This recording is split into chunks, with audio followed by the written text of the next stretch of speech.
A very good morning, students. Welcome to science session for class 10, and today in this session we'll be learning unit 3 thermal physics. Now under this lesson we'll learn the concepts regarding heat energy and water temperature, thermal energy and the effects of the thermal energy, expansion of substances, fundamental laws of gases, in that we'll be learning about Boyle's law, Charles law and Avogadro law, and we'll derive the equation for the ideal gas equation. Let's go into the session.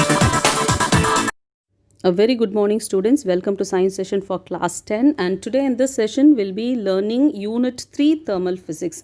Now under this lesson we'll learn the concept regarding heat energy and water temperature, thermal energy and the effects of the thermal energy, expansion of substances, fundamental laws of gases, in that we'll be learning about Boyle's law, Charles law and Avogadro law, and we'll derive the equation for the ideal gas equation. Let's go into the session, children.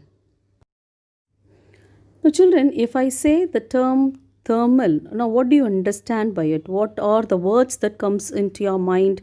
Heat, warm, hotness, temperature, isn't it? So these are the other words that come to your mind when I say thermal, isn't it? Now what is the major sources of the thermal energy?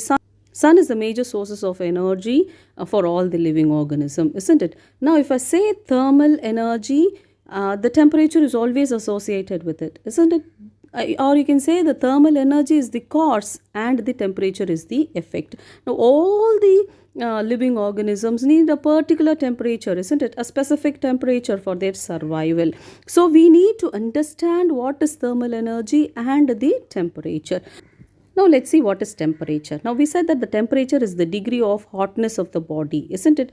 Now before that we said that the particles in the substance are in relative motion. Now when the particles are in motion, then it is said to have the kinetic energy, isn't it? So each and every particles are in the kinetic energy, right? Now what is temperature? Now temperature is nothing but the average kinetic energy of the molecules. Now if the particles, the energy of these particles in motion, that is the kinetic energy, is higher, then the temperature will be higher. If the movement of the particles is low, then the temperature will be low. So because temperature is the average kinetic energy of the molecules. Now if I say the temperature is higher for a hotter object than the colder object, then it determines whether the body is in equilibrium or not with the surrounding, isn't it? And the temperature is a property which determines the direction of flow of heat, isn't it? Now it determines in which direction is the heat flowing, isn't it? Now if the temperature is higher for an hotter object than the colder object, then the flow of the heat is from a hotter object to a colder object. Now we can say that the temperature is a scalar quantity. Why it is a scalar quantity? Because it gives you the magnitude as well as the direction. Now what is the SI unit of temperature? The SI unit of temperature is Kelvin. What are the other units in which the temperature can be measured? Celsius and Fahrenheit.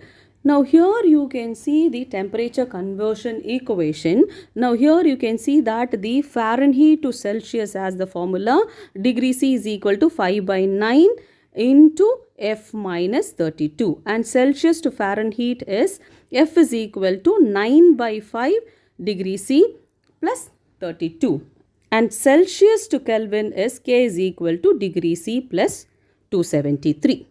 Now look at the picture, children. The freezing point of water and the boiling point of water is given in different units, isn't it? Now freezing point of water is equal to 0 degree C if it is expressed in Celsius, 32 degree F in Fahrenheit and 273 Kelvin in terms of Kelvin scale. Now boiling point of water is 100 degree C in Celsius scale, 212 degree Fahrenheit, and in Kelvin scale it is 373 Kelvin. If the temperature is measured in relationship to the absolute zero, using a Kelvin scale is known as the absolute scale temperature. Now you can say that 0 Kelvin is the absolute scale of temperature of the body. 0 Kelvin is nothing but the absolute scale of temperature. Next we'll move to what is thermal equilibrium. Now when a hot object is placed in contact with the cold object, now what happens? A form of energy flow will take place, isn't it? Now the heat flow will be from a hotter object to an colder object, isn't it? And that is called as the heat transfers. So the thermal energy is the form of energy which is transferred between any two bodies due to their difference in the temperature. Now look into the picture, children. Now you have a warmer object and a colder object, isn't it? And there is an heat transfer from a warmer object to a colder object. In the sense, there is an transfer of heat, transfer of thermal energy. There is an energy flow. Why there is an energy flow? Because the two objects are in different temperature. So simply the thermal energy is called as heat energy, or simply the heat, because the heat is transferred. The thermal energy is transferred. Now here the heat energy flows from a hotter object to a colder object. Now if they are in contact with one another, now there is an flow of heat. Now when will this flow of heat come to an equilibrium position? That is, the process of the heat flow will continue till the bodies attain the same temperature, right? Previously the hot object and the cold object will be at different temperature, isn't it? Till they attain the same temperature, the heat will flow, or there is a flow of heat energy. So what is the characteristic features of the heat energy transfer?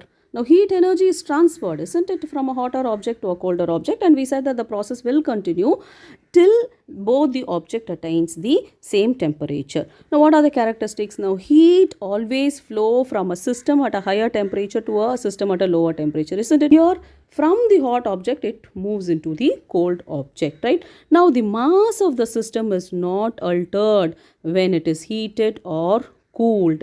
Even if the object is heated or cooled, now the mass of the system, that is the mass of the object, do not alter. It remains the same. Now if an exchange of the heat energy takes place, the energy gained by the cold object is equal to the energy lost by the hot object, that is the heat lost by the hot object. So you can write the equation as heat gain is equal to heat loss. Whatever the temperature that the hot object loses is gained by the cold object. So heat gained is equal to heat loss. Now what are the other units in which the heat energy can be expressed? Now the SI unit of heat energy is joules. Now there are other units in which the heat energy can be expressed. The first one is the calorie. Now 1 calorie is defined as the amount of heat energy that is required to raise the temperature of 1 gram of water through 1 degree C. Now I am taking 1 gram of water and I am giving an heat energy, right, to raise the temperature to 1 degree C. So that is nothing but 1 calorie. Now 1 kilocalorie is defined as, now here I am taking 1 kg of water and I am raising the temperature to 1 degree C. So that is nothing but the amount of heat energy that is required is nothing but 1 kilocalorie. Now here we said that there is an heat transfer, there is an heat flow, there is an flow of the thermal energy from one substance to the other, and we said that the flow of the thermal energy will takes place until the object attains the same temperature. Now what will be the effect of heat energy? Now when a certain amount of the heat energy is given to any substances, now it will undergo the changes, isn't it? Now what are the changes? Now the temperature of the substance raises, isn't it? Now whenever an heat energy is given to the substance, there will be a raise in temperature. Now for example, I am taking on water which is at 35 degrees C. Now I am giving heat energy. Now there will be an increase in the temperature from 35 degrees C, isn't it? So the temperature of the substance raises. Now the next one is that the substance may change its states from solid to liquid or from liquid to gases. Now for example, I take a cup full of ice. Now I am giving heat energy to it. Now what will happen? The solid ice starts melting due to the supply of heat energy. So there is a change in the state of the substances. So the substance may change from solid to liquid or from liquid to gases. Next is that the substance will expand while heating. Now for example, I am taking an copper wire, right? Now if I start heating, supplying heat energy for a certain amount of time, now then if I measure the length of the copper wire or a copper rod, now there will be a change in the length to a minute extent. So this shows that the substance will expand on heating. Now in your lower classes you would have learned the ring and the ball experiment, isn't it? Now you will have an iron ball, you heat the iron ball and try to insert it in the ring. Before heating it goes smoothly into the ring. Now after heating, what will happen? It will not go into the ring, isn't it? This shows that the substance expands on heating. When the heat energy is supplied to it, it expands. And we can also say that the rise in temperature is directly proportional to the amount of heat energy that is supplied to it. Now just now we said that the substance expand on heating, isn't it? Now whatever be the substance, all the matter forms like solid, liquid and gas expands on heating, isn't it? Now this expansion may be increase in the dimension of the object, right? Now here we are going to learn the expansion in solids and expansion in liquids and gases. Now let's see them one by one.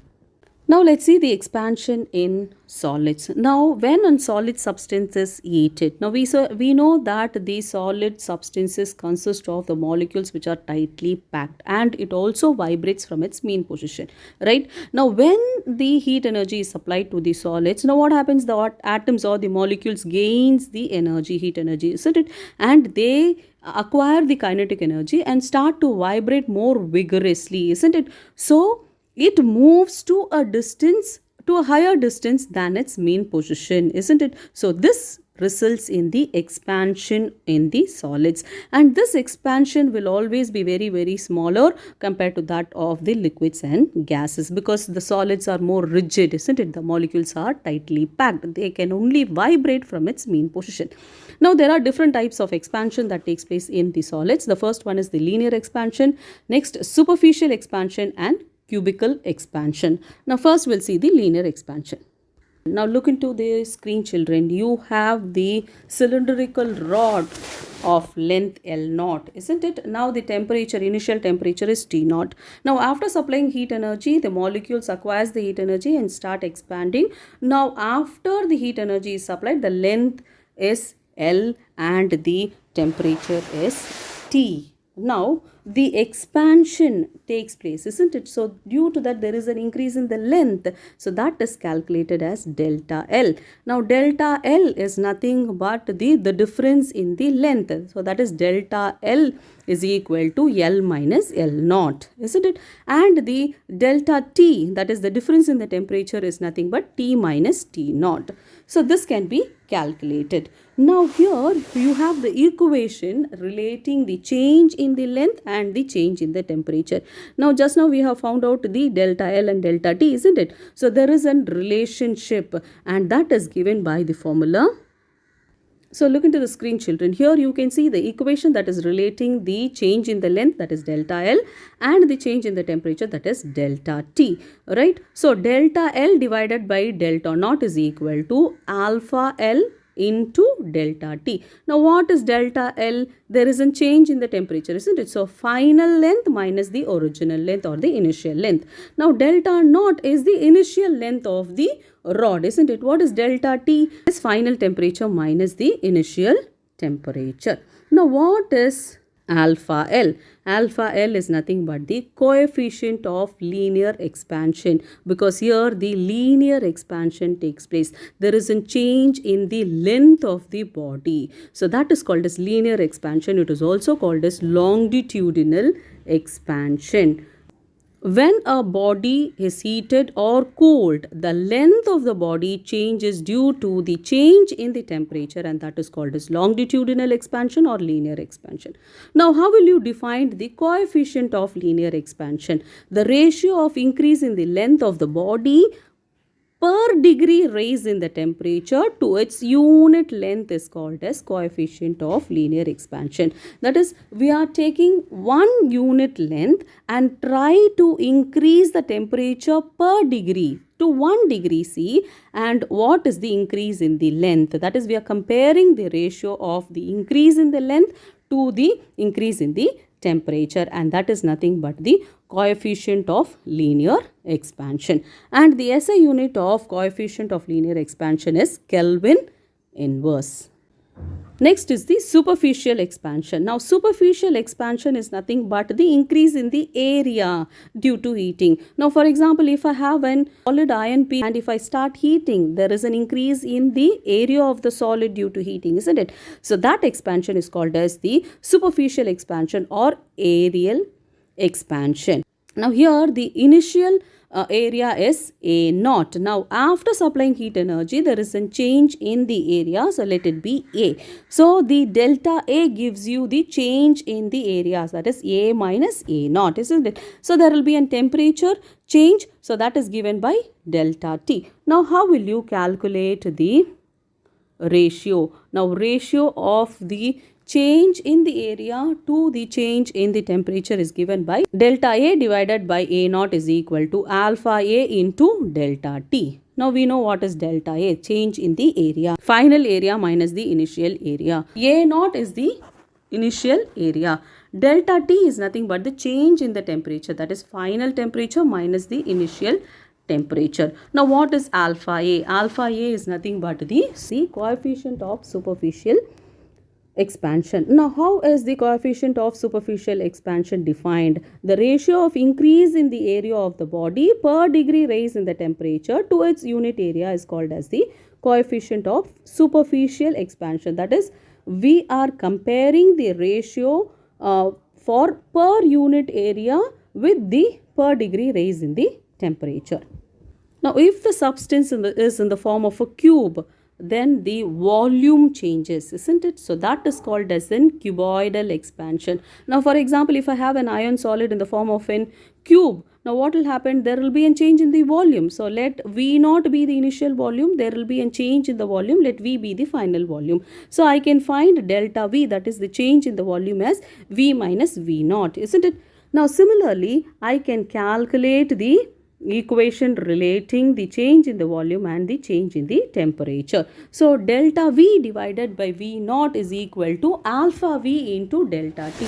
So, delta V is the change in the volume and V naught is the initial volume and delta T is the change in the temperature, and alpha V is the coefficient of cuboidal expansion. Now, what is this cuboidal expansion defined? The coefficient of cuboidal expansion. Here there is an increase in the volume, isn't it? So the ratio of increase in the volume per degree raise in the temperature to its unit volume is called as the coefficient of cuboidal expansion.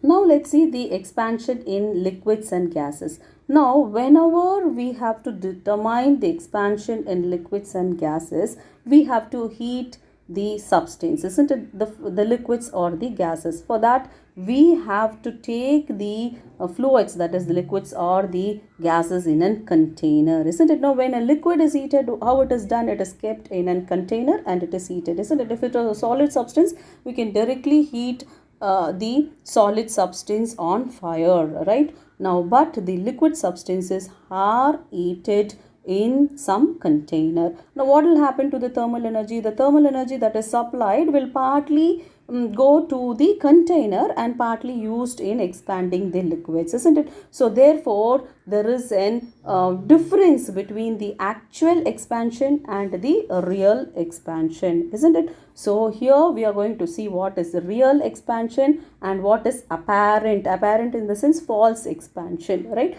Now first we'll see what is real expansion. Now what is real expansion? If the liquid is heated directly, now the expansion of the liquid takes place, isn't it? So that is called as real expansion, right? But it is practically not possible. And the coefficient of the real expansion is defined as the true rise in the volume of the liquid per degree rise in the temperature. And we know that the coefficient of the expansion, any expansion, is Kelvin inverse. Next is the apparent expansion. Now heating the liquid directly into the flame is not an easy task, isn't it? It is impossible, isn't it? It is not possible. So practically it has to be taken in a container, and the heat energy supplied will partly go in expanding the container. The other part is used in the expansion of the liquid, isn't it? So it is the expansion of the liquid apparently observed without considering the expansion of the container. We are not considering, we are neglecting the expansion of the container, and that is called as the apparent expansion, and the coefficient is called as the coefficient of apparent expansion, and the SI unit of the coefficient of apparent expansion is Kelvin inverse. Now let's see the experiment to measure the real and the apparent expansion. Now here you have a round bottom flask that is filled with the colored liquid, and it is fitted with a graduated capillary. Now at the beginning the liquid enters into the capillary tube, isn't it? Now mark this as L1. The heat energy that is supplied is used up in the expansion of the round bottom flask. Now as a result, what happens? Since the round bottom flask expands, the volume of the liquid appears to be reduced, isn't it? Now the expansion of the round bottom flask takes place, isn't it? So the level in the capillary reduces. Now it will come from L1 to L2. It will come down to L2. Now let it be L2, right? Now on further heating, what happens? The energy that is supplied will go to the liquid. Now due to that, there will be an expansion in the liquid, isn't it? Now the level will raise from L2 to L3. Now the difference between L1 and L3 is called as the apparent expansion. Now here we are neglecting the expansion of the round bottom flask. The difference between L2 and L3 is called as real expansion, right? So the real expansion will always be more than that of the apparent expansion. Now here we can say that the real expansion is equal to L3 minus L2, and apparent expansion is L3 minus L1. Next we are going to see the fundamental laws of gases. Now there are three fundamental laws of gases, and this will give you the relationship between pressure, volume and temperature. The first one is Boyle's law, Charles' law and Avogadro's law. Now let's see them one by one. Now first is the Boyle's law. Boyle's law states that when the temperature is kept constant, the volume is inversely proportional to the pressure. So if P is the pressure and V is the volume, at constant temperature P is directly proportional to 1 by V, or otherwise we can say that PV is equal to constant, right? So at constant temperature, the product of the pressure and its volume will be an constant for the perfect gases. Next is the Charles' law, which is also called as law of volume, and this states that at constant pressure, now if the pressure is kept constant, the volume of the gas is directly proportional to the temperature of the gas. So V is directly proportional to temperature, or you can say V by T is constant. Next is the Avogadro law.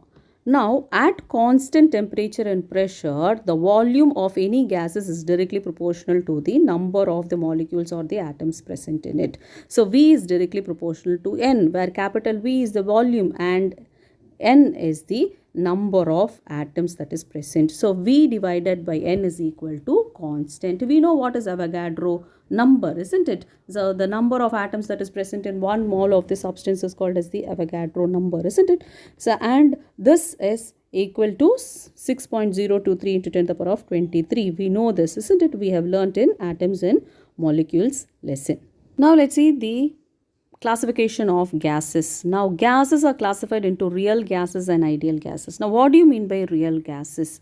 Now, if the molecules interact with one another, if there is an intermolecular force of attraction between the molecules, then the gases are said to be real gases. For the real gases, the attractive forces will be there between the molecules, right? Now, what do you mean by ideal gases? If the atoms and the molecules do not interact with one another, then the gas is said to be a perfect gas or ideal gas, right? Actually, in practice, no gas is ideal, isn't it? No, there will be an interaction between the atoms and molecules, but at very high temperature or very, very low pressure, now the molecules will be far apart from one another, isn't it? Then the real gases behaves like an ideal gases, because at that condition the molecules will be at far distance and there will be no interatomic or intermolecular force of attraction.